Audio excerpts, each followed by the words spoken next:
来关心，针对中央航空的机师已经提到下坡的罢工权，嘛已经放调讲按算要伫旧历过年即卡刀启动罢工。即马交通部、民航局和桃园市政府拢在做中人咧协调。劳资双方伫昨昏进行协商，敢若伫机师外站的福利甲薪水这部分有部分的共识，也若停止请外国机师这部分，要等后礼拜继续协商。民航局嘛发出声明，要求中央要模拟各种罢工的方案，提出应应措施来降低春节运输的影响。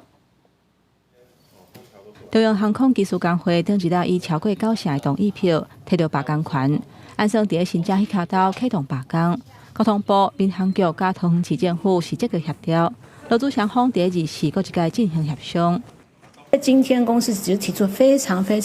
一小步的这样的一个善意。那么在明天的理事会，我们会再继续后续的讨论罢工的后续的准备。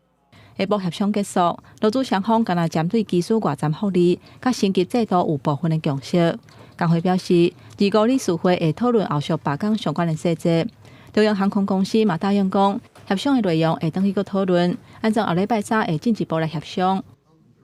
如果公司能够提出具体的对案话，那我们下一次预定开会的时间是在下个礼拜3同一个时间。针对航空公司罢工，有旅行业者呼吁，罢工的预告期要提早1个月，来保障出国民众也有旅行社的权益。消基会嘛讲，去年3届航空业罢工，上大的受害者拢是消费者，要求主管机关都要适当来介入。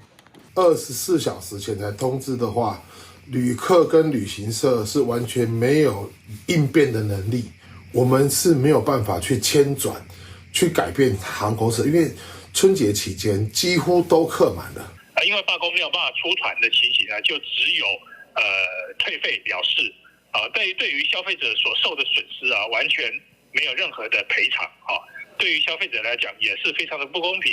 消基会认为讲，除了要有一定时间罢工的预告期以外，嘛袂当甲罢工认定做是不可抗力的因素。航空公司甲旅行社都要负起消费者损失的赔偿责任。另外，对航空业罢工理由不明显的争议，经管会表示，中央技术工会目前也无实际行动，对已经有买理由不明显的旅客，保险公司袂当无赔。记者综合报道。